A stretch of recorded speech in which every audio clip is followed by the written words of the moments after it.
Picture this. You are a young woman of 16 years, and you've worked 8-hour days for the past 2.5 years in the packing department at a Matchbox factory. In the spring of 1855, you are stricken with intense tooth, gum, and jaw pain, and the only way to have this fixed was to lance your gums and later remove some teeth. Unfortunately, you still experienced pain and even had swelling and pus oozing from an opening underneath your jaw. Despite all your current problems, you still return to your job and work grueling 8-hour days. In December of 1855, you were admitted into the hospital for your worsening condition, and there it was decided by surgeons that they would remove part of your lower jaw. You had the surgery, without anesthetic, I might add, but the swelling and pus persisted, and you later had to have the rest of your lower jaw removed. Finally, after your whole lower jaw had been removed, did you get relief and started to mend. This was before modern medicine, I might add. But this unfortunate story is a true one and was described in a patient's surgery article written by James Rushmore Wood in 1857. This condition was called phossy jaw and was a result of overexposure to phosphorus, a common occurrence for those who worked in match factories in the mid to late 19th century. That was until phosphorus matches were outlawed in 1906. Throughout this episode, I'm going to explain the experiences of women who worked in match factories and their pursuit of better working conditions. Tune in so I may show you further evidence that these women worked in dangerous fields, and I will show you that their jobs, what they were like, and the lasting impacts they had on their health.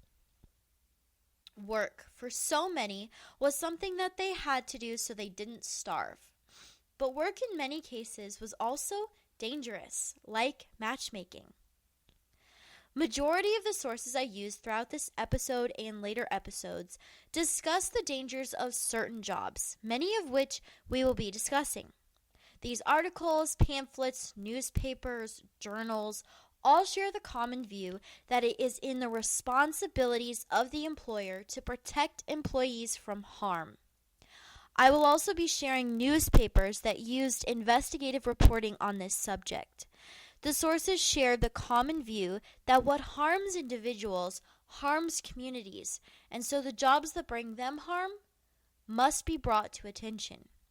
After all, a nation's health is a nation's wealth. Am I right?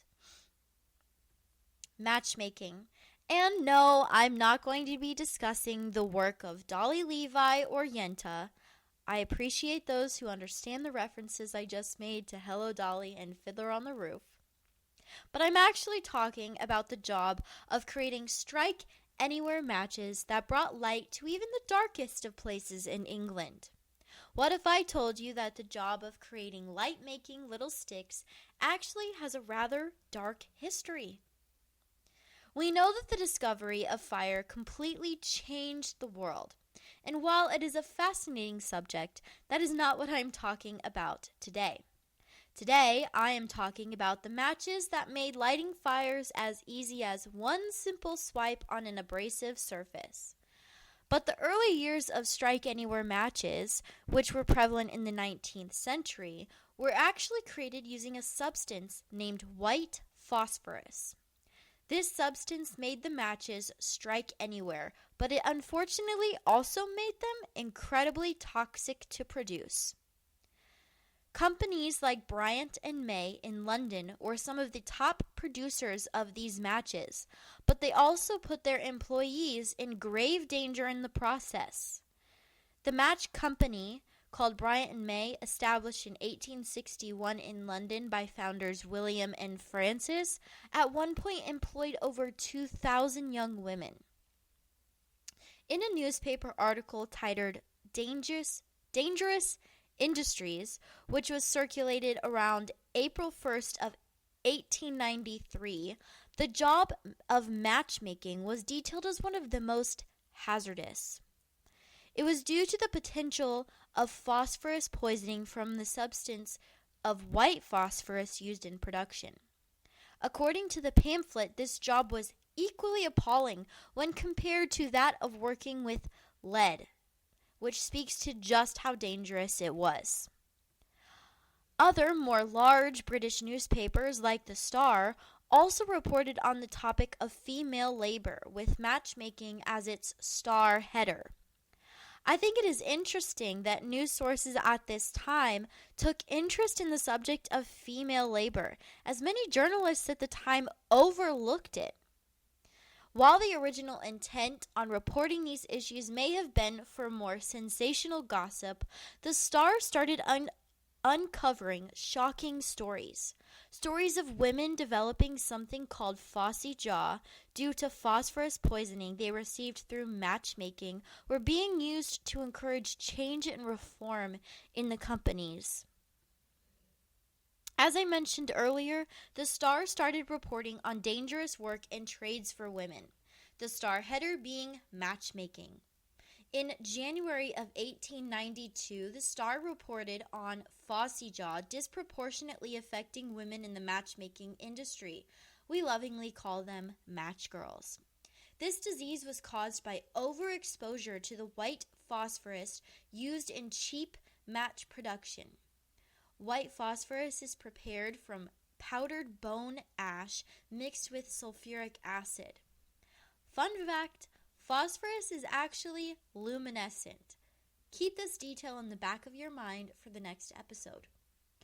White phosphorus matches, while cost-effective, were incredibly dangerous to produce, and there was little that could be done to protect one from its harmful fumes.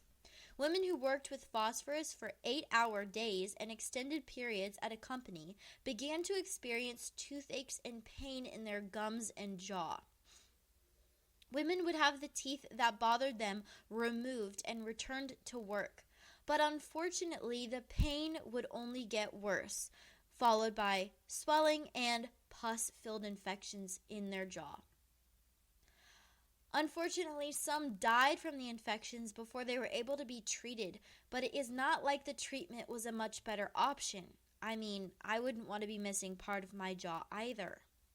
The only cure for phossy jaw was the removal of the affected bone, and many times this meant the whole lower jaw. And not only did women who had phossy jaw become disfigured or dead even, but they were also no longer able to work if they were even still alive.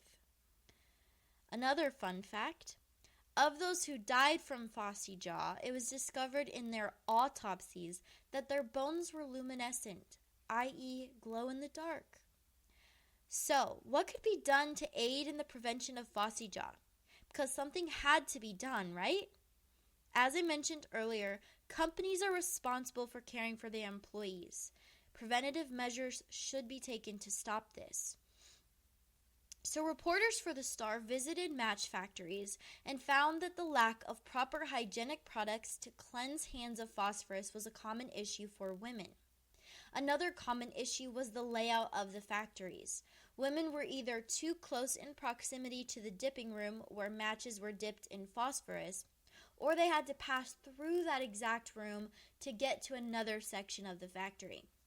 Newspaper articles and advocates for workers' rights pushed the companies to provide necessary hygiene products and to restructure the factories for better working conditions. However, I was unable to find whether or not these requests were answered. Another alternative was to stop using white phosphorus on matches and instead use amorphous phosphorus, which was not nearly as harmful.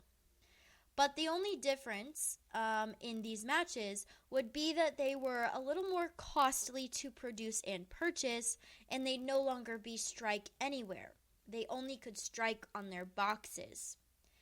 One would think that saving workers from undue harm would be worth it, but many companies still put their workers at risk using white phosphorus on their matches.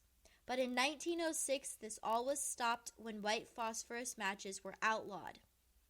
No pain, no gain, right? Well, as I have shown you, women worked hard for their companies, but suffered greatly at the hands of those they worked for. Women workers not only went underpaid and underappreciated, but they also developed debilitating diseases that severely harmed them. As we continue throughout this series, I'm going to further show you that women in industry, including the war industry, worked hard for their companies, but experienced lasting impacts on their health.